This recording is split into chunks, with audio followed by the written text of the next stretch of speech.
권력의 정점에 올라선 사람들이 하루아침에 추락하는 순간을 본 적이 있으신가요? 왕관을 쓰고 살던 왕족이 법정에 서고 세계 최강 대국의 대통령이 평생 숨겨온 그림자와 맞붙는 장면. 지금 그 모든 파멸의 중심에 단 하나의 이름이 떠오르고 있습니다. 제프리 앱스타인. 한때는 사라진 줄 알았던 이름. 그러나 그는 지금 이 순간에도 대서양의 양쪽을 뒤흔들며 왕실, 정재계, 세계 최고 권력자들의 삶을 송두리째 흔들어 놓고 있습니다. 그리고 그 영향력은 그의 죽음 이후에 오히려 더 거대해졌습니다. 오늘 우리는 이 유령 같은 남자가 어떻게 왕족과 대통령, 그리고 전 세계 권력층의 운명을 무너뜨렸는지 그 충격적인 중심부로 들어갑니다. 사건의 시작은 단순한 스캔들이 아니었습니다. 앱스타인은 돈으로 움직이는 사교계의 허브, 그리고 권력자들의 비밀을 쥐고 있던 남자였죠. 그가 누구를 만났고 누구와 함께 있었으며 그가 어떤 방에서 어떤 기록을 남겼는지, 그 모든 것이 지금 세계를 뒤흔드는 정치 폭탄이 되고 있습니다. 먼저 오늘 이야기의 포문을 여는 건 영국 왕실을 뒤흔든 초대형 스캔들입니다. 얼마 전 영국 왕실은 믿기 어려운 결정을 발표했죠. 찰스 3세 국왕의 친동생, 고 엘리자베스 여왕이 가장 아꼈다고 알려진 그 아들 앤드루 왕자의 모든 왕실 칭호를 박탈했습니다. 프린스에서 평민으로, 요크 공작에서 앤드루라는 이름 하나만 남는 순간이었습니다. 그야말로 왕실 역사상 유례없는 추락입니다. 영국 왕실에는 전통이 있습니다. 왕세자에게는 웨일스공 자귀를, 차남에게는 요크 공작을 주는 오랜 방식 말이죠. 그런데 이 전통조차 요즘은 비판의 대상이 되고 있습니다. 우리 지역과 아무 상관도 없는 왕자가 왜 우리 이름을 자기로 가져가냐는 반발 때문이죠. 실제로 2022년 윌리엄이 웨일스 공에 오르자 웨일스 주민들이 자기 반대 청원까지 올렸습니다. 영국 왕실의 권위가 흔들리고 있다는 상징적인 장면이었죠. 그런데 이 모든 역사적 전통 속에서 앤드루는 한때 왕실 노블레스 오블리주의 상징 같은 존재였습니다. 젊고 패기 넘친 해군 장교, 포클랜드 전쟁 참전 영웅, 그리고 국민들에게 사랑받던 엘리자베스 여왕의 아들이었으니까요. 하지만 지금 그는 요크 공작 자기까지 내려놓고 사실상 평민 신분으로 전락했습니다. 왕실 직책도 모두 사라지고 왕족 저택에서조차 쫓겨나는 처지에 놓였죠. 특히 상징적인 장면이 있습니다. 그가 살던 곳은 약 30개의 방을 가진 로열 로지, 왕실 내부에서도 손꼽히는 고급 저택이었지만 이제는 그곳에서 나와야 합니다. 물론 길거리로 나앉는 건 아닙니다. 그의 형, 찰스 국왕이 소유한 다른 저택으로 이주하게 되었죠. 하지만 규모도 위상도 존재감도 예전과 비교하면 상당히 초라해진 삶입니다. 앤드루의 몰락은 어느 날 갑자기 시작된 것이 아닙니다. 그 출발점은 제프리 앱스타인이었습니다. 수십 년 전 앱스타인이 앤드루에게 17세 소녀를 소개했다는 의혹이 제기되면서 조용하던 왕실의 균열이 서서히 드러나기 시작했죠. 그 소녀의 이름은 버지니아 주프레.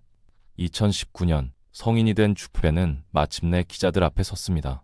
그리고 세상을 뒤집는 폭로와 함께 소송을 제기했습니다. 그녀는 말했습니다. 앱스타인과 그의 측근 맥스웰이 10대였던 나를 강제로 앤드루 왕자에게 보냈다. 이 폭로는 영국을 넘어 전 세계를 충격에 빠뜨렸습니다. 왕실의 핵심 구성원, 영국의 영웅 왕자였던 앤드루가 10대 소녀와 강제 관계를 맺었다는 주장. 그 자체만으로도 왕실의 이미지가 산산조각 날 만큼 파괴적이었죠. 앤드루는 즉각 반박했습니다. 앱스타인을 1999년에 만난 건 사실이지만 주프레와는 본 적도 기억도 없다고 강력히 부인했죠. 하지만 그의 말보다 더 큰 파문을 일으킨 건 그를 향해 몰려드는 새로운 증언들과 흔들리는 알리바이였습니다. 그리고 이 의혹의 실체를 밝혀줄 유일한 열쇠를 준 인물이 있었으니 바로 제프리 앱스타인이었습니다. 하지만 여기서 모든 것이 기이하게 꼬이기 시작합니다. 앱스타인이 감옥에서 갑작스럽게 사망한 겁니다. 공식 발표는 심장마비. 그런데 그날 그의 감방을 촬영하던 감시 카메라가 멈췄다는 사실이 드러나면서 전 세계는 충격에 빠집니다. 가장 많은 비밀을 알고 있던 남자, 수많은 세계적 권력자들의 이름이 담겨 있다고 알려진 그 유명한 앱스타인 파일을 가진 남자가 공개하겠다고 위협한 직후 모든 진실을 품은 채 세상을 떠난 것입니다. 우연치고는 너무 기묘한 타이밍이었습니다. 그리고 이제 진실을 말해줄 사람은 사라졌죠. 앱스타인의 갑작스러운 사망 이후 앤드루 왕자는 모든 의혹을 잠재우기 위해 BBC와의 단독 인터뷰를 선택합니다. 하지만 그 인터뷰는 그의 명예를 지켜주기는커녕 오히려 추락의 속도를 가속한 결정적 장면으로 남게 됩니다. 기자는 단도직입적으로 물었습니다. 앱스타인과의 관계 후회하지 않습니까? 앤드루의 답변은 충격적이었습니다. 그는 앱스타인과 친구였다는 사실은 인정하면서도 후회하지 않는다고 말한 겁니다. 앱스타인을 알게 되면서 몇 가지 유익한 점이 있었다는 이유였습니다. 범죄자의 이름이 전 세계를 뒤덮은 상황이었고 영국 왕실은 이미 민감하게 흔들리는 분위기였습니다. 그 순간부터 여론은 급격하게 냉각되기 시작했죠. 다음 질문은 더 날카로웠습니다. 2010년 앱스타인이 성범죄로 복역하고 출소한 직후 당신과 함께 걸어가는 장면이 찍혔습니다. 왜 그를 다시 만났습니까? 앤드루는 망설임 없이 말합니다. 절교하기 위해서였습니다. 전화로는 할 수 없었고 얼굴을 보고 말해야 한다고 생각했습니다. 전화로 끝내는 건 겁쟁이나 하는 짓이니까요. 하지만 이 말은 오히려 그의 진정성에 의문을 더했습니다. 죄를 저지른 친구에게 절교하겠다고 방문했다 대중에게는 납득되지 않는 설명이었죠. 그리고 이어진 질문은 앤드루를 궁지로 몰아넣었습니다. 피해자 주프레는 당신이 심하게 땀을 흘리는 특징이 있다고 말했습니다. 이 부분은 어떻게 설명하시겠습니까? 앤드루의 답변은 더 큰 논란을 낳았습니다. 그 시절 저는 땀을 흘릴 수 없는 사람이었습니다. 포클랜드 전쟁 당시 총격으로 아드레날린 시스템이 손상돼 땀이 거의 나지 않는 상태였다는 주장이었죠. 의학적 근거가 거의 없던 이야기였고 영국 시청자들은 이 해명을 믿기 어려웠죠. 그러자 BBC는 증거 사진을 꺼냈습니다. 17세의 주프레, 그 옆에서 허리에 손을 두르고 있는 앤드루, 그리고 앱스타인의 핵심 인물 맥스웰. 앤드루는 사진 속 자신의 옷차림이 평소와 다르다는 점, 공개적인 자리에서 허리에 손을 둘 이유가 없다는 점을 근거로 들며 사진이 위조되었다고 주장했지만 대중은 이미 그의 말에 신뢰를 잃은 뒤였습니다. 인터뷰가 끝난 후 실시된 여론조사 결과는 앤드루의 해명을 믿는다 6%, 믿지 않는다 53%, 모르겠다 41%로 94%가 믿을 수 없다고 판단한 것입니다. 왕실 이미지로는 사실상 사형 선고와도 같았죠. 결국 2022년 앤드루 왕자는 버지니아 주프레와 합의를 선택합니다. 거액을 그녀의 자선단체에 기부하는 조건이 포함된 합의였죠. 하지만 앤드루는 이 합의는 범죄를 인정하는 것이 아니다. 주프레의 고통을 줄여주기 위한 조치일 뿐이다. 라고 해명했습니다. 그는 끝까지 모호했고 여론은 점점 더 싸늘해졌습니다. 그리고 올해 초 세상을 떠들썩하게 했던 그 고발자 버지니아 주프레가 41세의 나이로 스스로 생을 마감합니다. 그녀의 죽음과 함께 앱스타인 사건은 또다시 폭발했고 왕실에 대한 압박은 걷잡을 수 없이 커졌습니다. 앱스타인 파일이 다시 공개되었고 가담 의혹은 수백 명을 넘어 1000명 수준까지 언급되며 국제적 파문으로 번졌습니다. 결국 찰스 3세 국왕은 결단을 내립니다. 자신의 친동생의 모든 자기를 박탈했죠. 왕자, 전하, 공작, 백작, 남작 이름 앞에 붙던 모든 권위와 모든 기호는 역사의 한 페이지에서 사라졌습니다. 이는 왕실 역사상 유례없는 조치로 왕실의 심장부에서 동생을 사실상 내쫓는 결정이었습니다. 앱스타인이라는 유령 같은 존재 때문에 앤드루는 모든 것을 잃었습니다. 왕의 동생에서 그저 조용히 숨어 살아야 하는 앤드루라는 이름 하나만 남은 인생이 되었습니다. 그리고 2000년 12월 한 장의 사진이 재조명됩니다. 왼쪽에는 멜라니아 트럼프, 가운데에는 앤드루 왕자, 오른쪽에는 제프리 앱스타인. 이 한 장의 사진이 말해주는 건 명확합니다. 앱스타인의 그림자는 왕실을 넘어 미국의 핵심 권력층까지 깊숙이 드리워져 있었다는 사실이죠. 그렇습니다. 앤드루가 모든 왕실 직함을 잃었다면 지금 미국에서는 또 다른 거물이 앱스타인의 유령과 정면으로 맞붙어 있습니다. 바로 현직 미국 대통령 도널드 트럼프. 세계 최강대국을 이끄는 대통령이 이제는 과거의 한 인물, 이미 죽은 앱스타인이라는 이름과 가장 치열한 정치 전쟁을 벌이고 있는 상황입니다. 현재 미국 하원에서는 민주당을 중심으로 의원들이 뭉쳐 앱스타인 파일 전체 공개 표결을 추진하고 있습니다. 지금까지 공개된 것은 일부 발췌일 뿐 전문 전체는 단 한 번도 세상에 나온 적이 없습니다. 그 파일 안에 누구의 이름이 들어있는지, 어떤 인물들이 어떤 혐의로 연결되어 있는지 아무도 모릅니다.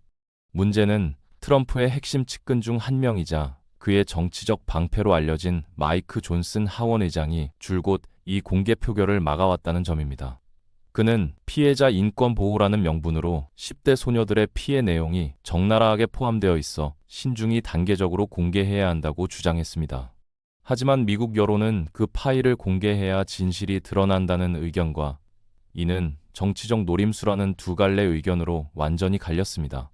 민주당 의원들은 결국 하원 의장을 패스하고 법안을 직접 상정할 수 있는 심사 배제 청원이라는 초강수를 던졌습니다.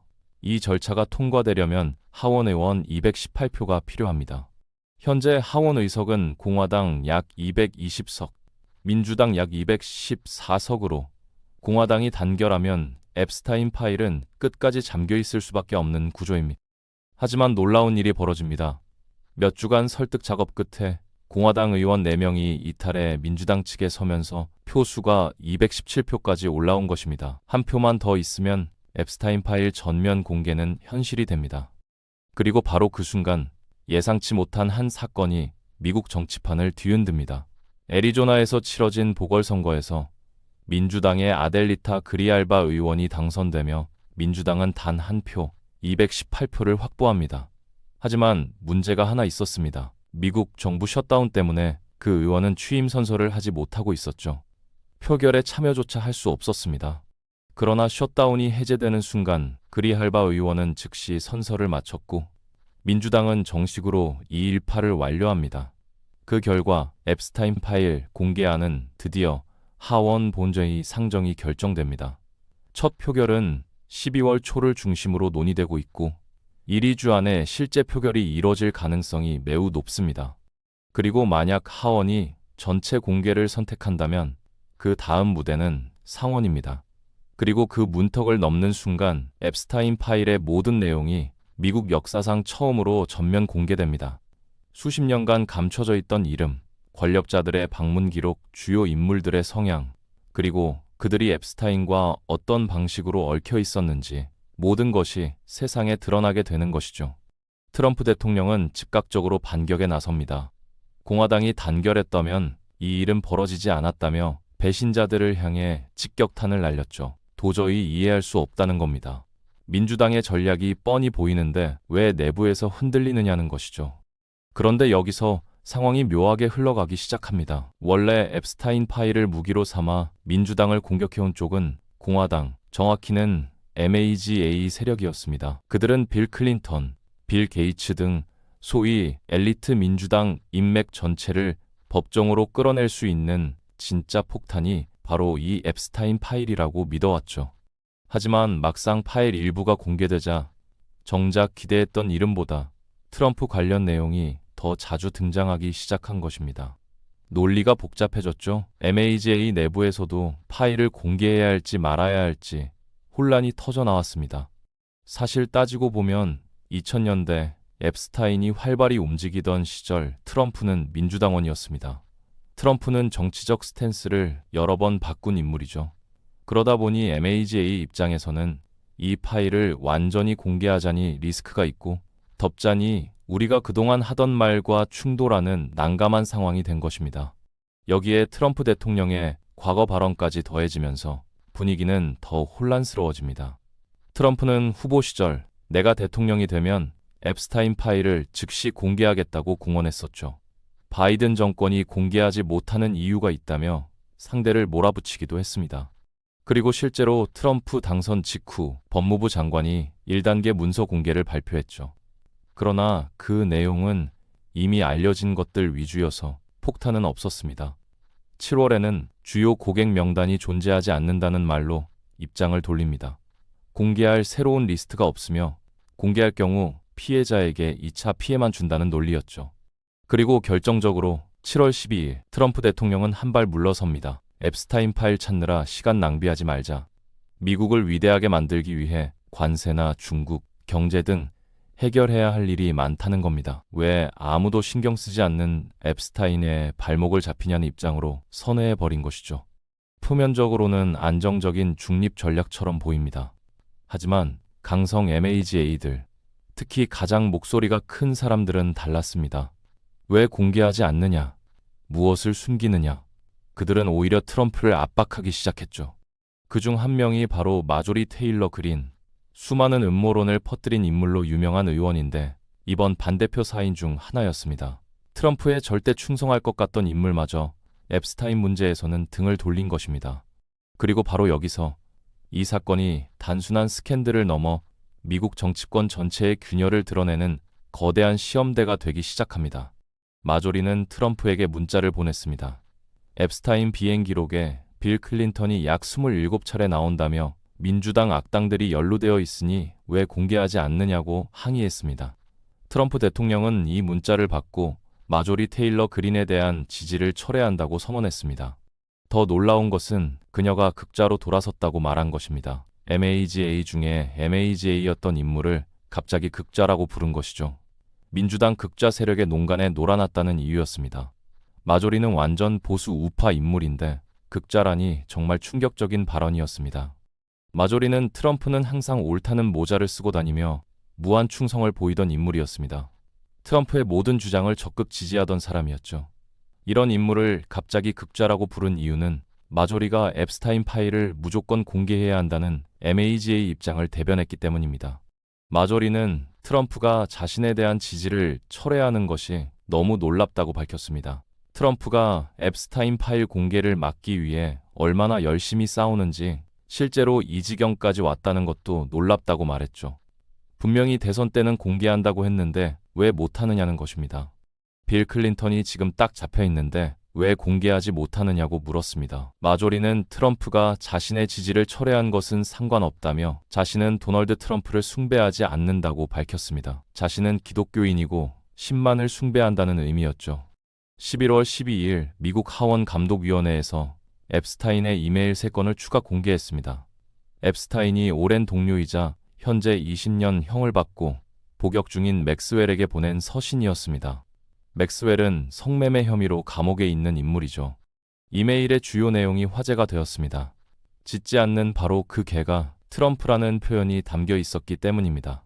이것 때문에 온갖 음모론이 미국을 휩쓸고 있습니다. 짖지 않는 개가 무슨 의미인지에 대해 별별 해석이 나오고 있죠. 이메일 내용은 이렇습니다. 주프레는 제 집에서 트럼프와 함께 몇 시간을 보냈는데 트럼프의 이름은 단 한 번도 언급된 적이 없다. 짖지 않는 그 개가 바로 트럼프라는 것을 알아주셨으면 한다. 암호문 같고 알쏭달쏭한 내용이죠. 흥미로운 점은 생전에 주프레가 트럼프를 지목하지 않았다는 것입니다. 앤드루는 명확히 지목했지만 트럼프에 대해서는 오히려 대단히 친절했다며 자신을 희생시킨 남성이 아니었다고 말했습니다. 트럼프 대통령도 자신은 아무런 관련이 없다고 주장하고 있습니다. 민주당이 앱스타인 사기극을 꺼내든 것이며 정부 셧다운이나 다른 문제들을 덮기 위한 것이라고 말하죠.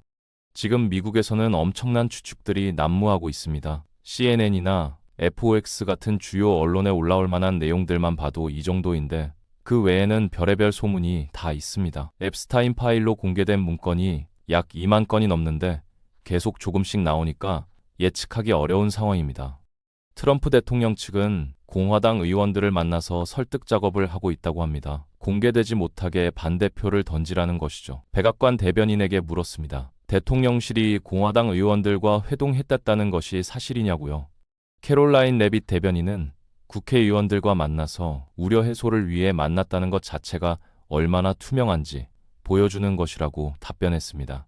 투명성을 강조한 것이죠. 정확한 의미는 알기 어렵지만 투명하게 다 보여주고 있다는 논리였습니다. 얼마 지나지 않아 투명하게 조사하겠다는 발표가 나왔습니다. 트럼프 대통령이 펜 본디 법무부 장관에게 투명하게 조사하라고 명령을 내렸다는 것이죠. 무엇을 투명하게 조사하라는 것일까요? 제프리 앱스타인과 빌 클린턴 전 대통령의 관계를 투명하게 조사하라는 명령이었습니다. 클린턴이 무엇을 했는지 아주 투명하게 파헤치라는 것이죠.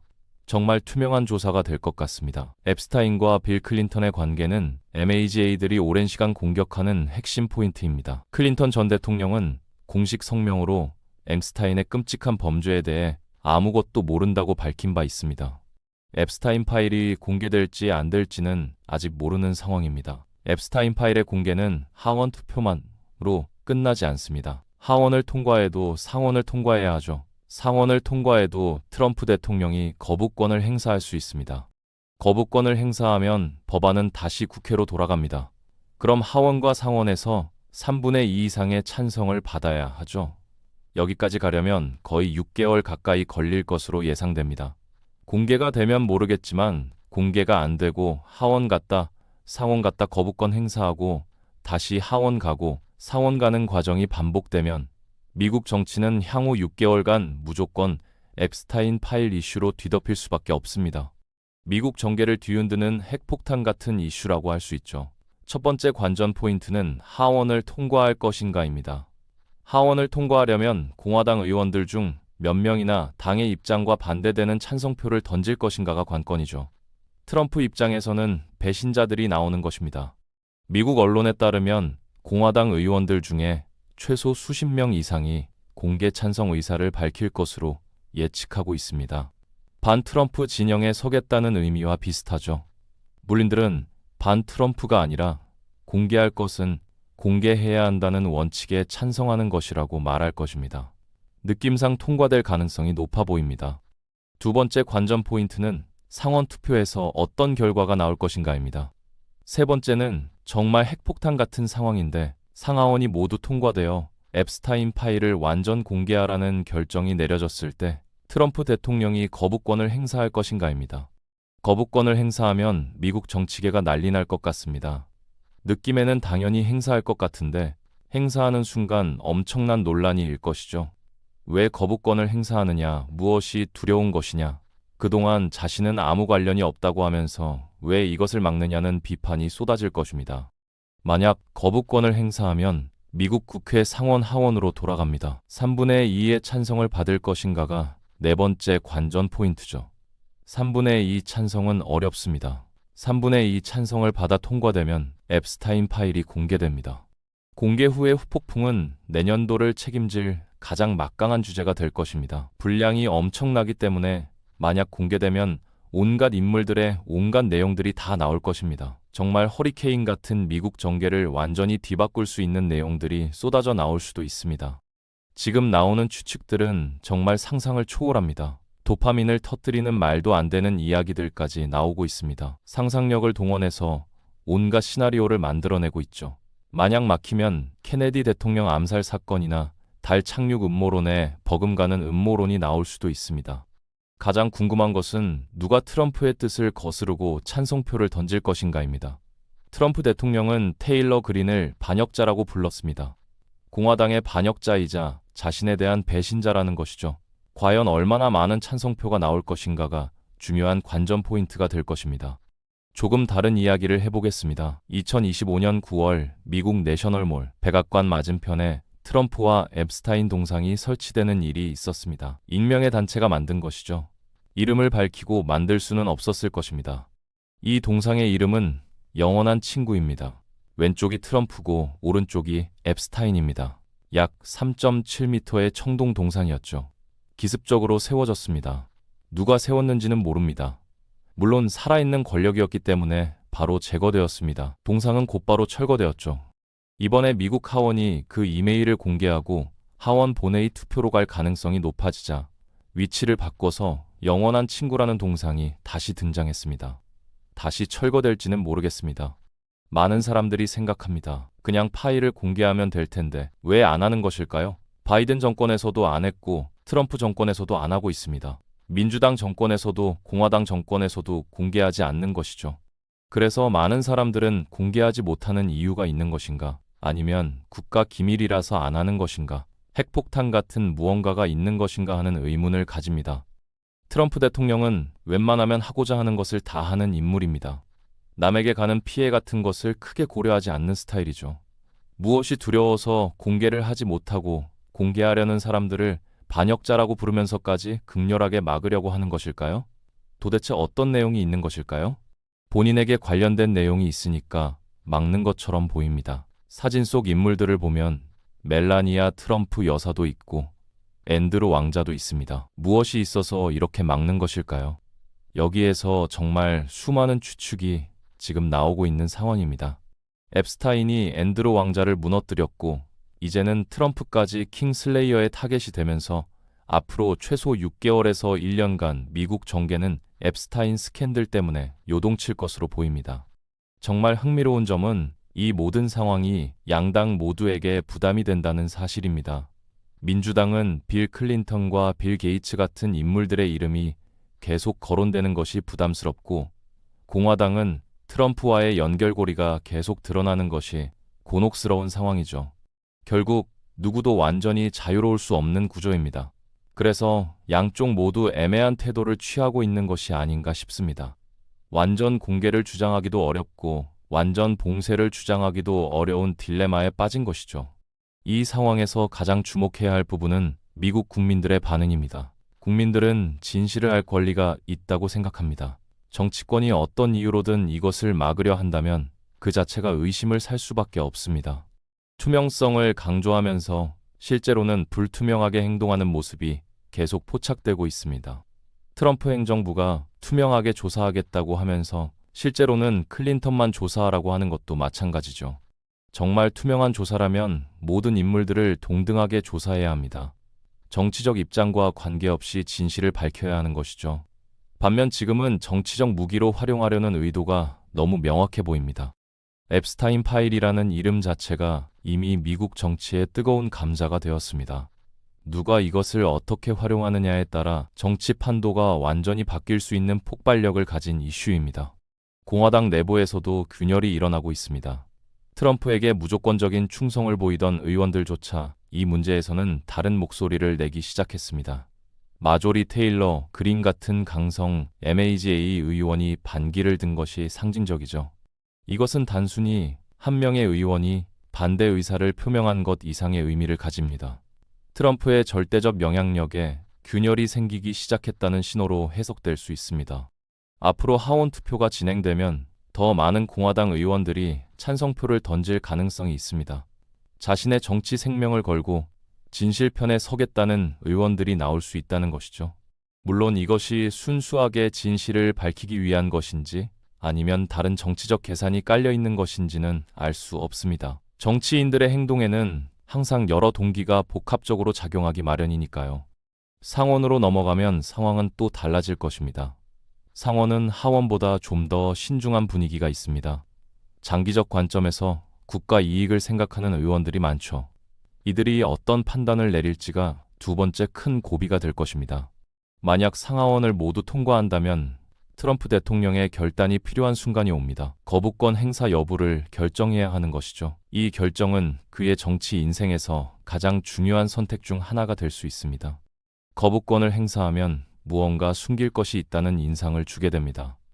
행사하지 않으면 파일이 공개되어 어떤 내용이 나올지 모르는 위험을 감수해야 하죠. 진퇴양난의 상황입니다. 이 모든 과정이 진행되는 동안 미국 언론은 매일같이 이 이슈를 다룰 것입니다. 새로운 정보가 조금씩 흘러나올 때마다 분석하고 추측하고 논쟁하는 사이클이 반복될 것입니다.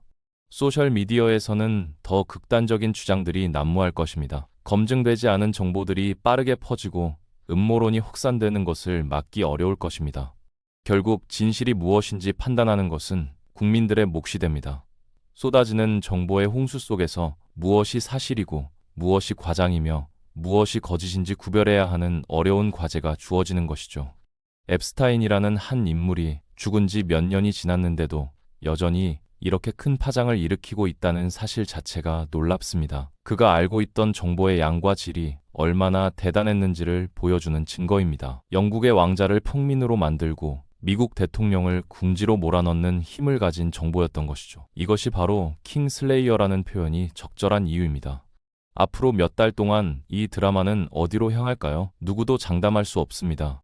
단 하루 만에 판이 뒤집히고 전혀 예상하지 못한 이름이 튀어나오며 모든 흐름이 다시 흔들리는 일이 반복되고 있으니까요. 하지만 단 하나 확실한 사실이 있습니다. 이 사건은 절대 조용히 끝나지 않는다는 것.